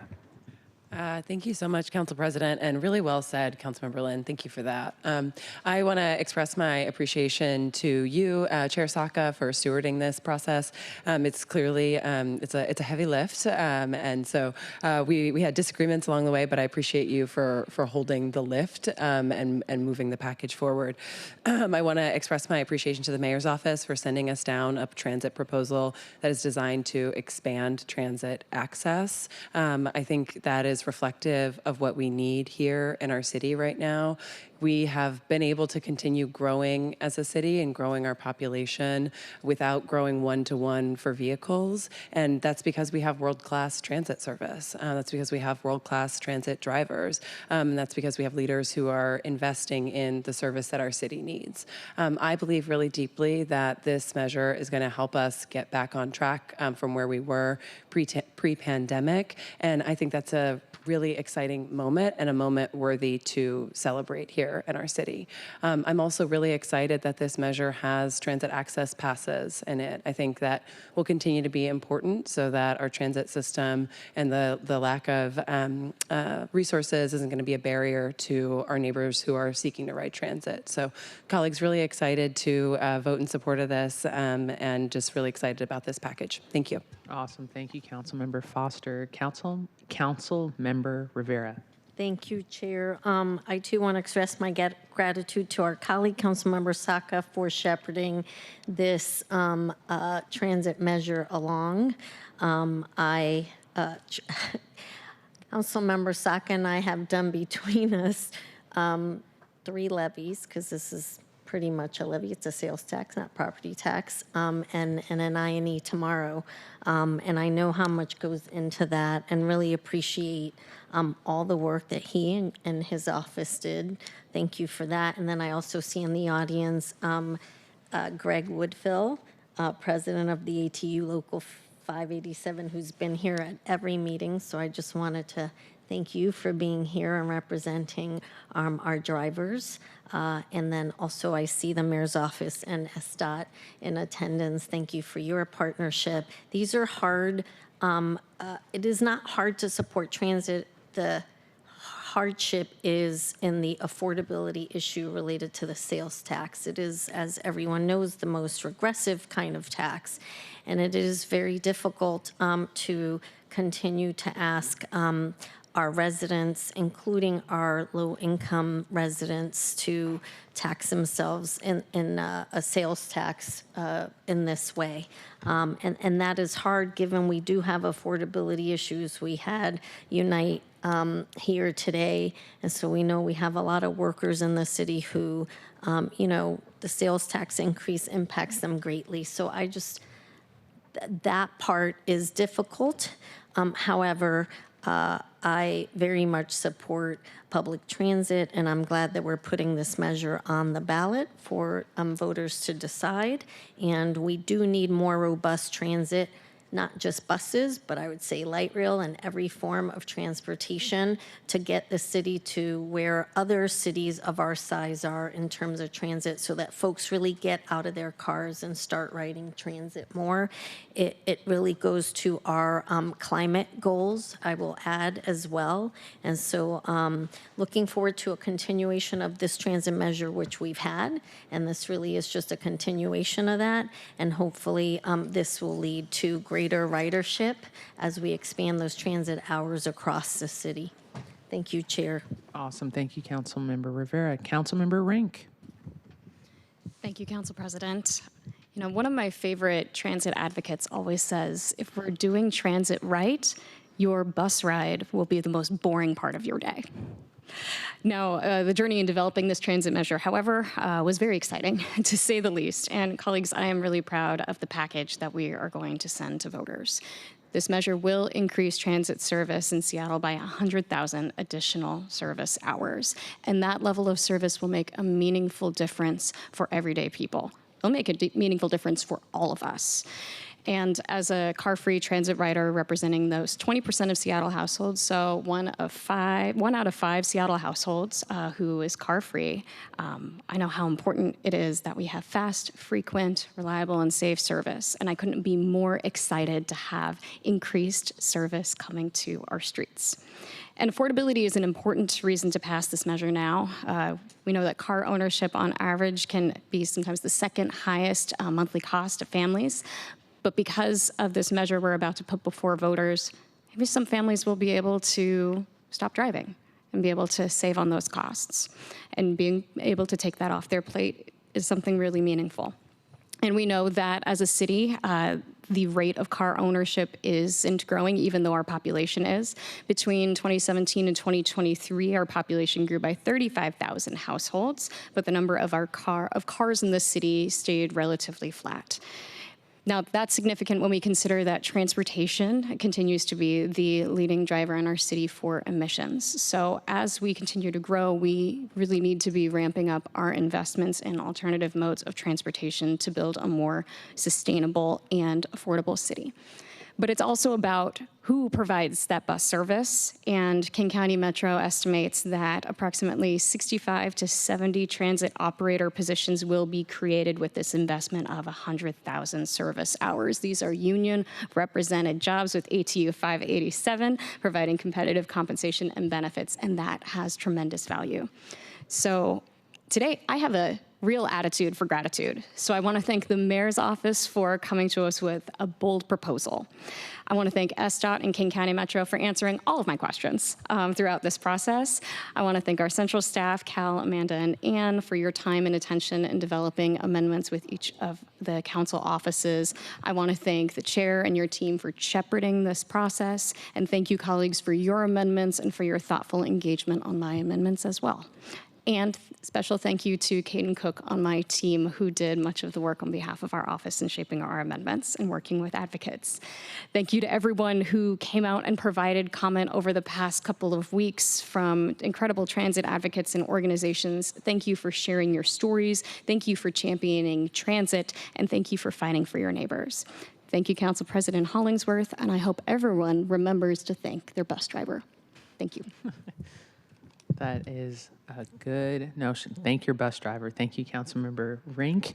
I will say my comments really quick, Councilmember Saka, and then leave it to you as if that's okay. So I do want to thank Mayor Wilson and her office. I know that we have Director Brady in the audience and Miss Alex Hudson. Thank you all for your work for shaping this measure. Thank you to the advocates, Chair Saka, for your leadership on this and running a process as well. I know it's a heavy lift, so just thank you for that. Just all the late nights I saw you in the office. You know, you have a family with 3 kids, and you were out here doing the work. So just really appreciate you on that. ATU colleagues for your amendments, and I'm incredibly proud to support this package that we're going to put forth towards voters. District 3 is a very, very transit-dependent district, and so just really excited for what this is going to mean to the city, and especially for District 3. So really, really excited, and all the areas that there was focus on as well, Southeast Seattle and different areas, Ballard, all the packages that Councilmember Strauss brought in for regional centers and thinking about growth. I thought colleagues was proud to support your amendments because they were very, very thoughtful, very much needed. Progressive revenue down here, transit access, late night with kids, disability. There was a little bit of everything. So just really appreciate all of your work. And without further ado, Councilmember Saka, I know you're going to close us out in a timely manner. Thank you, Madam Council President. Colleagues, I'll just say that today isn't the finish line. Believe it or not, I think it's the starting line. Today, we decide whether to place before the voters what I believe is the strongest possible Seattle transit measure that we could build together. Now, this moment, oddly enough, isn't about transit necessarily. It's actually about how we govern. It's about listening first, collaborating often, and trusting the people of Seattle to make the final decision.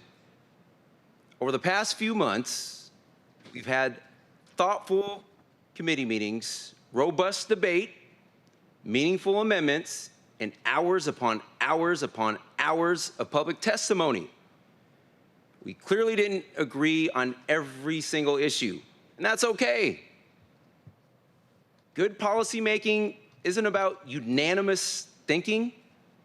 It's about respectful disagreement, careful deliberation, and ultimately finding common ground. And I believe that's exactly what we've done.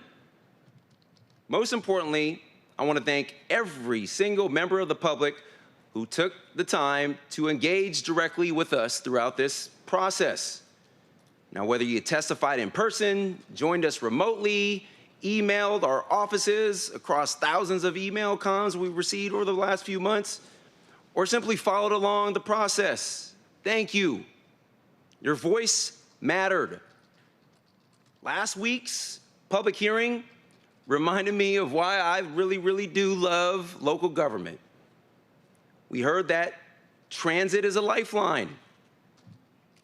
We heard that accessibility is not an afterthought, it is a necessity. We heard that safety for our transit operators and riders is non-negotiable. And yes, we heard some memorable reminders that transit is also about everyday life.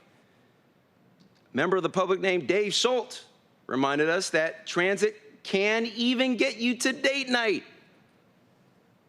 I don't think any of us expected that to become part of the legislative record, but here we are. Other members of the public, including Ms. Pauline and Jasmine Smith, described transit as, quote unquote, the people's limousine. And I have to admit, that's a phrase I won't soon forget. It is the people's limo. Those stories made us smile. They also brought us together. They carried with them an important truth. Transit isn't simply about buses or raw service hours or nitty-gritty reports. It's about opportunity. It's about dignity. It's about freedom. It's about connecting people to jobs, schools, healthcare, family, and yes, even dinner reservations for date night. We heard you, and we worked hard to respond. The final proposal reflects that feedback. It strengthens accountability, reinforces accessibility, advances rider and operator safety, supports cleaner transportation and climate resilience, and it preserves the flexibility needed to keep delivering safe and reliable transit service in the years ahead. Is it perfect? No. No legislation ever is. But is it balanced? Is it thoughtful? Is it transparent? Yes. And I also believe it's worthy of the public's consideration.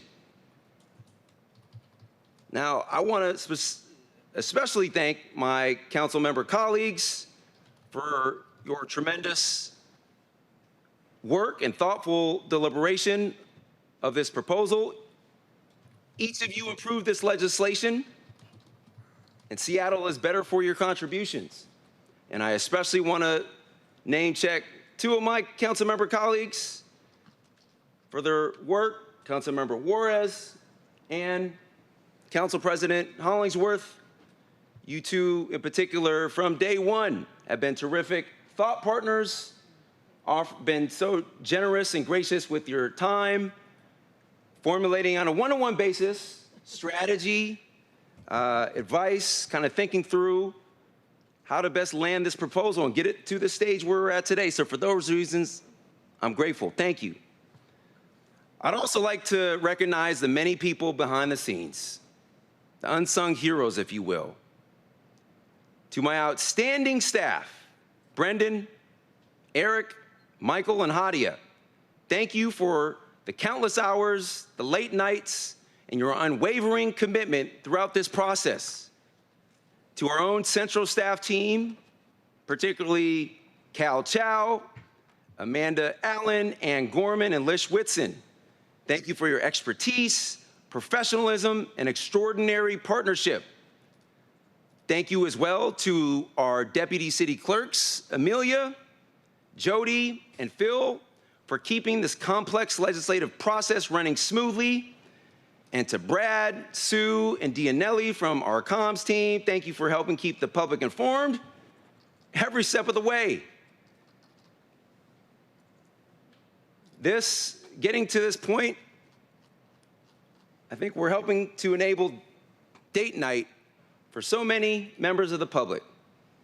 But also, to get to this point, we blew date nights in our own families, sacrificed kiddo activities and hikes, day hikes, and whatever it is you like doing on the nights and weekends. A lot of people sacrifice a lot because we are public servants, and we wanted to shape this proposal and make it better and more balanced, and we did. This has been truly a team effort, and as chair, one of my guiding principles has been simple. Public testimony shouldn't just be a calendar space or filler, it should help shape this legislation, and I believe we've honored that principle. Today's vote is not the end of the conversation, it is an invitation to the people of Seattle to join it. As part of this process, we took the next big step in our collective journey together to build truly a world-class transit system, one that even our beloved Jimothy the raccoon can be proud of. This measure belongs to voters now. So today, we're not asking Seattle to trust the promise, we are asking Seattle to judge our work. We listened, we debated, yes, we compromised, and we improved this proposal together. And now, with confidence, gratitude, humility, we place it where it belongs, in the hands of the people of the city of Seattle. I want to thank again you all, council colleagues, members of the public, Mayor Wilson, folks from the mayor's office, Alex Hudson, Deputy Mayor Surratt, and others. The council's work is now complete, Now it's the voters' turn. Let's go. Thank you. Thank you, Councilmember Sacco. Will the clerk please call the roll on the passage of the bill as amended? Councilmember Rivera. Aye. Councilmember Saka. Aye. Councilmember Strauss. Aye. Councilmember Foster. Yes. Councilmember Juarez. Councilmember Kettle. Aye. Councilmember Lynn. Yes. Councilmember Rink. Yes. Council President Hollingsworth. Yes. 9 in favor, none Bill opposed. passes as amended. The chair will sign it.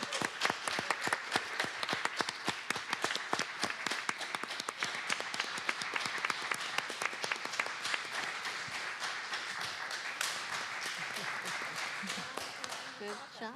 That was a long clap, too. I deserve a long clap. Hey. Amen. Praise the Lord. I know everybody's happy right now. Seriously. So the Praise bill the has Lord. passed, and the chair will sign it. Will the clerk please fix my signature on the legislation on my behalf? Oh, will the clerk please read item number 2 into the record? Yes. The report of the Parks and City Light Committee. Agenda item 2, Council Bill 121-231, relating to City Light Department establishing new retail rate schedules, establishing a new customer class and conditions of service for data centers whose electricity demand constitutes a new large load, modifying customer charges for service connections, augmenting the rate stabilization account mechanisms. Committee recommends the bill passes amended. Awesome, but wait, there's more. For $19.99, you can get item number 2. Will the clerk please? Oh, sorry, Councilmember Juarez, you're recognized. I'm a little disappointed, but hey, why y'all leave? Come on now, this is exciting stuff. I know I can't follow Councilmember Saka, but let me just say this. Madam Chair, Council President, if I can just, and colleagues, if I can just have your ear for a moment, I'd like to read some legislative notes into the record on the rate hike. Our office also sent out an email this morning to the full council on the facts and the timeline and the legislative chronology for the viewing public as well. And I want to thank, I see we have interim Seattle City Light Director Rob Santoff here, and we also have Kirsty Granger for the CFO from Seattle City Light. Thank you for being here. We'll be as brief as possible, Council President. This rate ordinance establishes new retail rate schedules, establishes a new customer class and conditions for data centers that demand large electrical loads, modifies eligibility for residential rate assistance, and expands the rate stabilization account mechanism. The proposed 9.5 rate increase is part of the City of Seattle's 6-year strategic plan that full council passed unanimously on July 7th. This increase is based on City Light's projections of substantial load growth from 2026 to 2032, with major factors being the city's continued commitment to environmentally friendly green energy, residents switching to electric systems, and rising costs. These changes require City Light to secure new, diversified power resources such as wind, solar, battery storage, which increases overall power and regional transmission costs. However, even with these rate increases, Seattle still has one of the lowest electrical utility rates of any major city in the United States. We have anticipated that rates would eventually have to rise as the city and residents continue to move forward towards electrification to support green energy. This rise is needed to increase electric capacity and aging infrastructure, which we learned a lot about in committee. Without going too far back in the time machine, I want to highlight 2 dates. In 2005, Seattle Light became the first electric utility to be carbon neutral and have maintained this ever since. In 2010, the city declared its intention to be carbon neutral by 2050 and adopted a plan in 2013. And more importantly, in 2019, the City of Seattle passed the Green New Deal, which set a goal to become carbon neutral by 2030. Some major acts in the executive order were the transition to electric transportation, including public transit, the city fleet, and to promote the switch to private electric cars, creating a high need of EV charging stations. The order also required all future and renovated municipal buildings to operate without fossil fuel systems. In 2026, the recent legislation passed by this council included Seattle City Light's 2026 Integrated Resource Plan, and the Seattle City Lights 2027-2032 strategic plan, which focused on electrical grid reliability, securing clean energy resources, and furthering sustainability for the community, environment, and utility. Without adding any more, I just want to add that all of these issues were in my committee, I believe, 4 times. And with that, I urge your support. Thank you, Council President. Awesome. Thank you, Council Member Juarez. Colleagues, are there any comments about the bill before us? Want to really thank, Councilmember Lynn. Thank you, Council President. Thank you, Councilmember Juarez, for all your work on this. And as you noted, you've been working on this for well before all the news reporting around mega data centers was coming. And so I think, as we were just talking about the Seattle Transit Measure, as we talk about affordability, as we talk about our climate change goals, this is one critical piece of that. Is as we look at data centers and the potential issues of data centers, as not just here in Seattle, but in the state or across the country, the demand for electricity and how to meet that demand. Deeply concerned about other areas of the country that might not have these protections in place. And, resorting to natural gas or fossil fuels to meet this demand. And so making sure that we have requirements that the electricity, if we are going to allow these in our city, in our region, in our service territory, that they are, that demand is met with green renewable energy, and that the data centers pay their own way, and that we are not subsidizing this, that residents, other small businesses are not subsidizing this new era. And so, as you noted, this is not in conflict with our moratorium. This obviously goes beyond just our city limits, because Seattle City Light Service Territory goes beyond the scope of the moratorium. So again, just want to thank you for the leadership. Excited to support. Thank you, Councilmember Lynn. Thank you, Councilmember Lynn. Councilmember Kettle, followed by Councilmember Rivera. Thank you, Council President. I just wanted to thank Mr. Santoff and the entire Seattle City Light team for all the work they're doing. This is very complex and incredible work that needs to be done that has huge impacts. And, today and moving forward. And we have to take these steps moving forward deliberately, thoughtfully, and including all the stakeholders and all the issues that surround it. So I thank Seattle City Light for that. And to Council Members Lynn point, yes, we need to be smart on data centers. I met with Microsoft yesterday on the topic, previously with AWS, Amazon, and Digital Realty here in Seattle. And we need to be smart and really build in these pieces. And I think this is what we're doing. I think we're being thoughtful with this, being anticipatory in terms of the future, because it's only going to get greater with all the various demands that are going to be placed on it. And colleagues, I just want to close because there's also the cost piece, which I'll just say now, affordability.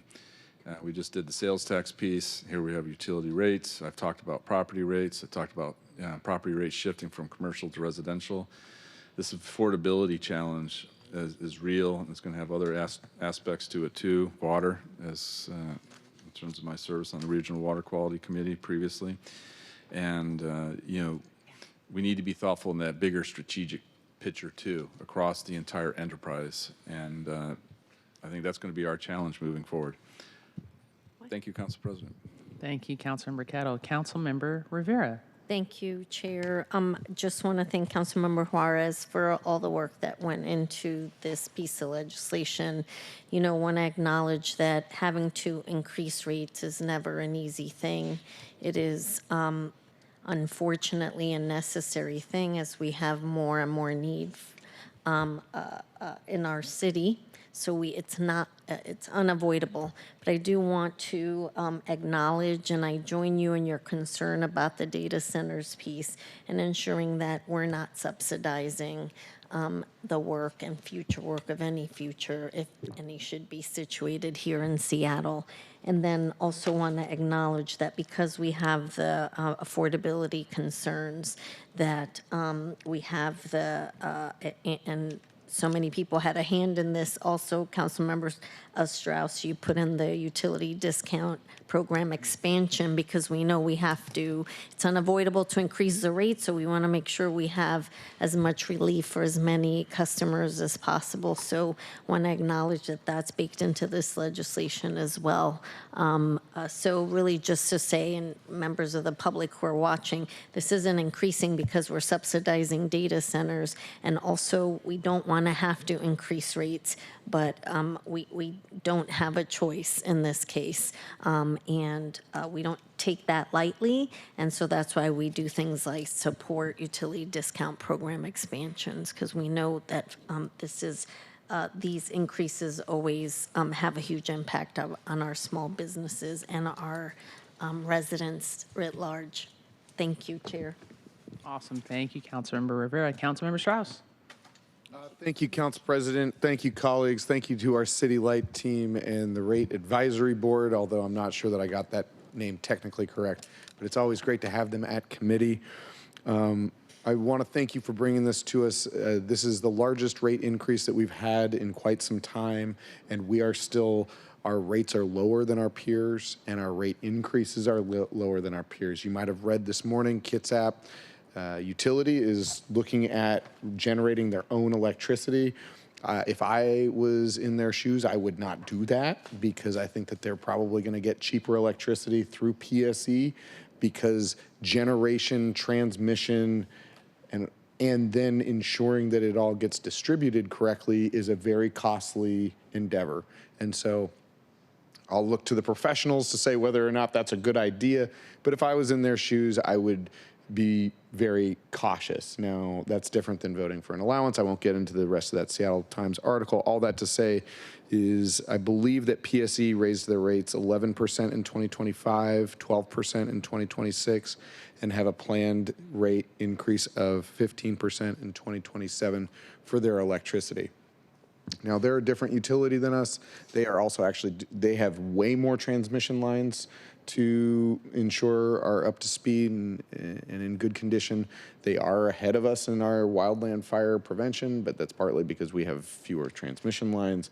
All that to say, at the end of last year, Councilmember Juarez had started us on what was going to be about a 6-month plan for City Light to begin presenting each of these issues of our generation, transmission, distribution, in home use, and what each of these rate drivers were to be. And then suddenly Don Lindell was fired unexpectedly without a transition. And I just really appreciate Rob Santoff standing up and helping us lead the agency through this time. Kirsty, your work is amazing. Something that Don would always say to, whenever I would give her a compliment, she said, that's not me, that's my team.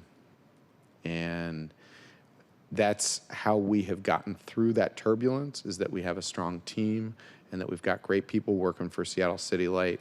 I just wish that we hadn't had the unexpected transition, so we could have had maybe a more public conversation. We at least got to talk about the hangers on the transmission lines. I'm grateful for that. All that to say, we have a lot of work to do to update our grid.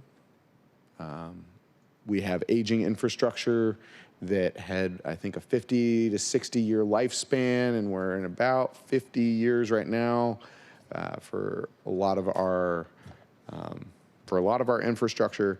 I've got a 50-year-old truck, and I'll tell you, every time I fix something, something else breaks because the issue just moves through the vehicle. And eventually, we had to get the engine pulled out and had a nice mechanical, because we have the maritime industry in Ballard, we had somebody create us a new flywheel.